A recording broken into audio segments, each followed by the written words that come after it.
Magandang araw po muna. Sa video po na ito, ang pag-uusapan po natin ay itong mga big leaders po ng iba't ibang statistical categories. Sino po ang leader po sa points, sa rebounding, sa assists, steals, blocks, field goal percentage, at 3-point shooting. Para magkaroon po tayo ng point discussion dito sa atin pong pag-uusapan is ibibigay ko naman po yung aking po prediction na player na magra-rise dito po sa ranking po sa mga statistical category po na ito at yung mga mag-fall po from these rankings. Kaya ano pang hinihintay po natin ay ang big match. Kung hindi pa po kayo nakasubscribe, baka pwede nyo naman po pindutin yung subscribe button at simulan na po natin ito. Unahin po natin of course ang point category na currently po pinaghaharian po ni Matthew Wright na dinededicate na po itong performance niya po sa bubble sa kanyang idol na si Kobe Bryant. Kaya naman siguro maganda po itong kanyang simula sa tournament po na ito at siya po ngayon ang currently ahead. Although malapit-lapit lang po itong si CJ Perez na siya rin po ang ating scoring champion last year, and at this point I think Matthew Wright ni CJ Perez has a good chance po na sila nga po ang maghari o mag-compete for this scoring title this year kasi sila talaga yung mga top dogs po na kanilang teams. Unlike po yung mga ibang nasa listahan, may mga credible po silang mga kasama na pwede pong i-take over yung scoring po na trabaho. Now, kung hindi ka pa rin po kumbinsido sa dominance po ng Talk Antics, tignan mo naman, may dalawa po sila sa top 4 na RR Pugoy at Bobby Ray Parks. Ang isa lang na medyo disappointing dito, of course, is Stan Hardinger na inaasahan po natin na maghalimaw po dito sa Philippine Cup. Lalo na't wala na po itong si Fajardo. So, sino sa palagay ko ang mag-rise po sa atin pong league leaders in terms of points? I think wala po siya sa listahan po ngayon. And that is Stanley Pringle, 16.3 point yung current averages. And maganda kasi yung performance po ng Ginebra, hindi muna nila kailangan masyado po ng kanyang scoring. Pero I think moving forward, dadami na ang output ni Pringle. Kaya malamang makakapasok din po siya dito sa top 10. At sa palagay ko naman, ang mag-fall po dito is si RR Pugoy. Sobrang lalim po ng TNT is mamaintain po nilang both ni Parks ang nasa top 4 spots. So isa sa kanila magpo-fall, and I think that will be Pugoy. Looking at their games, I think mas binibigyan po nila ng opportunity po na mag-score itong si Parks compared kay Pugoy. Punta naman po tayo sa rebounding category. Dito naman po natin makikita na pinapamunuan po ni Stan Hardinger at 11.3, and I do not expect him po. Napakawalan po itong top spot dito sa rebounding kasi talagang yan yung isa sa mga main roles niya po with Northport Batangas. Ang nakakatuwa naman itong pangalawa sa kanya na si Arwin Santos na kahit 39 na po siya nakakapag-second pa rin po siya in terms of rebounding. Talagang ma-appreciate mo rin po ang isang value ng Arwin Santos lalong-lalo na. At yung kasabayan niya po, yung number 1 po sa draft po nila noon kasi Kelly Williams nagretiro na po siya nandito pa rin, nakikipag-compete pa rin po ng mahigpit. Medyo underrated siguro para sa akin itong nasa 5 ng star natin na si Jason Perkins kasi nakita rin natin siya kanina na nasa top 10 din po siya ng scoring. So meron palang top 10 scorer at rebounder ang Phoenix Fuel Masters. Now sino sa palagay ko po ang magfo-fall po dito sa ating ranking? I think that will be CJ Perez at 8.3 kasi parang masyadong marami na talaga din siyang trabaho po sa Colombian for him to continue po to make effort po in getting rebounds. Baka pwede naman niyang ipasa muna sa ibang kampi niya. And I think Aram will be the guy that will be the real challenger po kay Stan Hardinger at the top spot, knowing po na siya po talaga yung nag-iisang giant center po ng TNT katropa. Punta naman po tayo sa assist category na malamang hinahanap niyo po is Scottie Thompson dun sa rebounding category, pero nandito po siya. Pinapamunuan po itong ating main category for making plays for your teammates. So ang tanong siguro, bakit po dumami itong assist po ni Thompson? Simple lang po yung sagot dyan. Ito po kasi si Tenorio, siyang pangatlo po dito sa stats last 2019 Philippine Cup. May iniinda pong injury or health problem basically. Kaya naman po nagkaroon ng mas malaking role si Thompson in terms of making plays for his teammates. And believe it or not po, yung top natin sa scoring, siya naman yung pangalawa dito sa assist. So I think this make Matthew Wright a legit MVP candidate po for this tournament.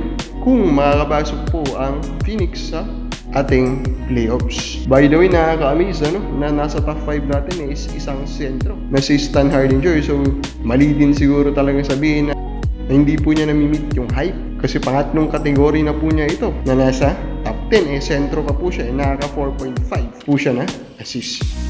Now, sino po sa palagay ko magpo-fall? I think Thompson, of course, will fall from the top spot knowing na maramang babalik din naman sa kanyang role itong si L.A. Tenorio. And I think ang magra-rise dito is wala na pong iba kundi si Chris Ross. Lalo na't nawala po si Terence Romeo po sa line-up po ng Birmen because of an injury. Now, next po natin, pagsamahin po natin yung dalawang defensive stats na steals and blocks at dito kayo mas lalo ang ma-amaze po kay CJ Perez kasi siya po ang nasa taas ng steals category at a very high rate of 3.3 per game. Ang nakakabilib dito kay Perez yung kanya pong average na fouls per game nasa 3 lang. And of course, kapag ikaw po mag-attempt ng steals, karaniwan po na mangyayari yan pag mali po yung attempt mo is magko-commit ka ng foul. Pero itong si Perez, yung kanyang foul rate is basically normal pa rin. Talagang napakagaling po niya. Napakagaling po ang kanyang awareness po sa depensa. Second niya po si Alalon. Then of course, we have Chris Ross, then RR Pugoy, and Keeper Avena. Sa blocks category naman po, sa maniwala kahit sa hindi, si Chua po ng Phoenix Fuel Masters ang katabla po ngayon ni Japet Aguilar at the top spot. Pero malamang Aguilar will end up at the top with this category. And then we have JB Mocon, isang non-sender po dito sa ating top 4. Bakit pala top 4 lang po yung aking pinakita na dito? Marami po kasing nag-tie dun sa 1 block per game. So sino sa palagay ko sa mga defensive category po natin ang bababa? Of course, that will be Perez. Masyadong mataas to believe po na ma-maintain niya po yung 3.33. And I think moving forward, we expect po RR Pugoy to improve his 1.8 po na outputs. Especially pag magbababa na rin po yung kanyang opportunity to score. Mas magiging klaro na po yung role niya sa depensa. Next po natin, usapang percentages naman po tayo, field goal percentage. And maganda pa rin po yung race for this one kasi of course, ilan pa lang po yung game. Meron po tayong 4 na player na nasa above 60%. And of course, ang pinaka nakakabilib is si Bobby Ray Parks at 66%. Isang wing na napakarami pong attempts per game, 66%. Kung baga, literal po na naka-zone mode po ngayon si Ray Parks. Malamang familiar po kayo sa In The Zone na pinasikat po ng Kuroko. No basket. Next po dyan si Jeff Chan ng Ginebra. Then we have of course Mawala Tautua. Now hindi po kayo familiar, ito talagang laruan ni Mawala Tautua. Medyo mababang scoring, mababang rebounding. Pero very good po yung kanyang efficiency. Ganyan po siyang klase ng sentro. And we have Abu Tratter who is proving po sa Alaska starting caliber center na kaya niya po yung i-handle. And then we have Eram, Hodge, Black, Teng, Caperal, and Corpus. Now take note po natin, malamang lahat po ng 60% na yan magsisibabaan din po. Kasi last Philippine Cup, actually si Fajardo lang po ang nag-iisang player po na nakapag-shoot ng more than 60% sa loob ng field.